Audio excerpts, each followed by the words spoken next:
네, 안녕하세요. 저는 말하는 대로 꿈꾸는 대로라는 제목으로 강연을 할 2학년 양혜인입니다.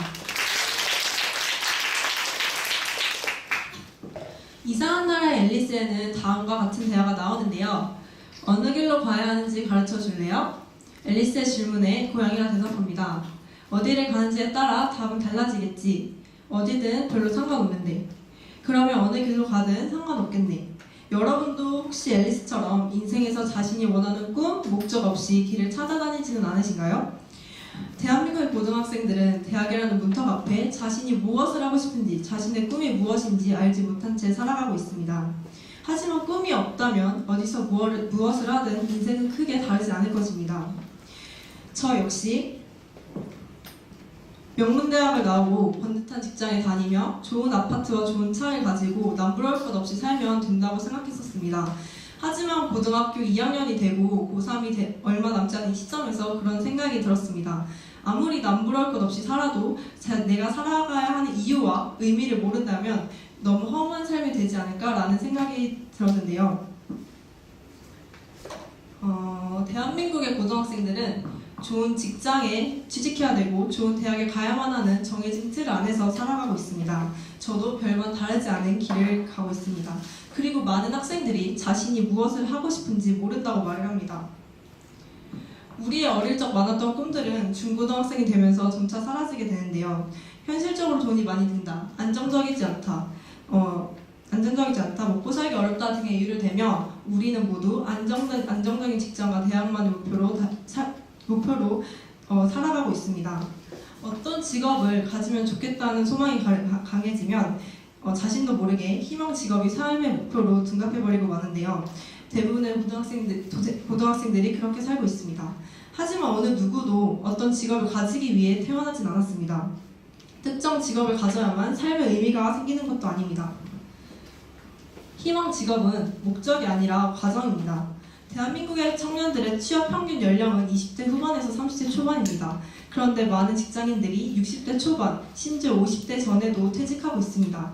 우리가 100세 인생을 살게 된다면, 그리고 60대에 퇴직하게 된다면 자그마치 40년이라는 인생을 더 살아가야 합니다. 여러분은 그 시간에 무엇을 하고 싶으신가요? 그 나이가 돼서 부모님을 자랑이 되거나 남의 눈치를 보는 것은 별로 중요해 보이지는 않습니다.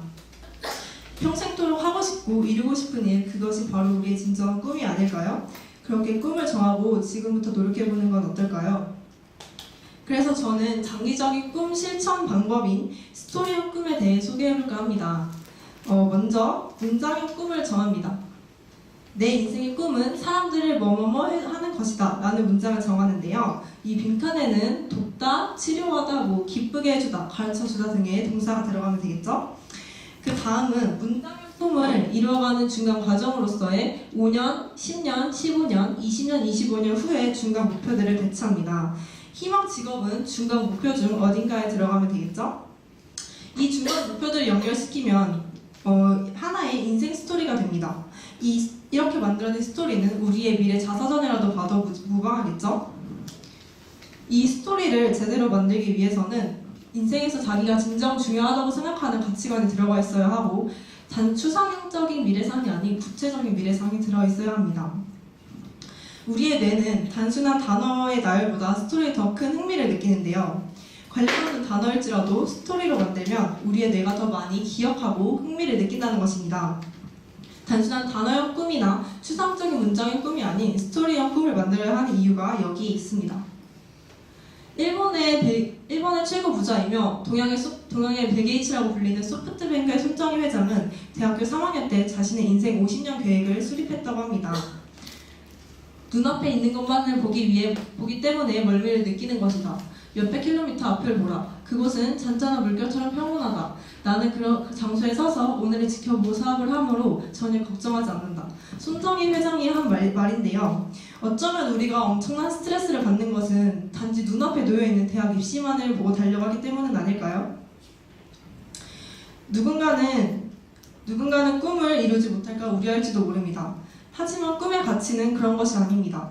지금으로서는 30년 후에 우리의 꿈이 이루어질지 아닐지는 알 수 없습니다. 그렇다 하더라도 30년 후의 결과보단 30년 동안 살아가는 과정에 의미를 두는 건 어떨까요? 진정한 성공은 꿈을 향해 오늘이라는 하루를 의미 있게 살아가는 것 그 자체입니다. 그렇게 살아갔더라면 그것만으로도 꿈은 충분히 제 역할을 다한 것입니다. 최선을 다했더라도 이루지 못할 수도 있겠죠. 그럴지라도 최선을 다해 살았다면 그것으로도 성공적인 인생인 것입니다. 꿈을 이루어낸 사람들이 처음부터 대단했던 것은 아닙니다. 꿈을 가지고 노력하다 보니 그에 걸맞은 인물로 성장하게 된 것이죠. 우리는 꿈을 꾸기를 두려워합니다. 타인의 시선, 실패에 대한 두려움, 안정적인 생활이 깨질지도 모른다는 두려움으로 말이죠. 나는 할 수 없어라는 부정적인 인식을 극복해봅시다. 철학자 윌리엄 제임스는 생각을 바꾸면 세상이 바뀐다라는 경고가 20세기 최고의 발견이라고 말했습니다. 스스로에게 긍정적인 기대를 한다면 우리는 더 많이 노력할 수 있고 더 좋은 결과를 얻을 수 있을 것입니다. 대한민국 학생의 신분으로서 대학에 가야 하는 건 어쩔 수 없는 일입니다. 저 역시 대학에 가야겠죠. 대학에 가는 것보다 자신이 원하는 걸 먼저 찾으세요 라고 말하기에는 너무 힘든 현실입니다.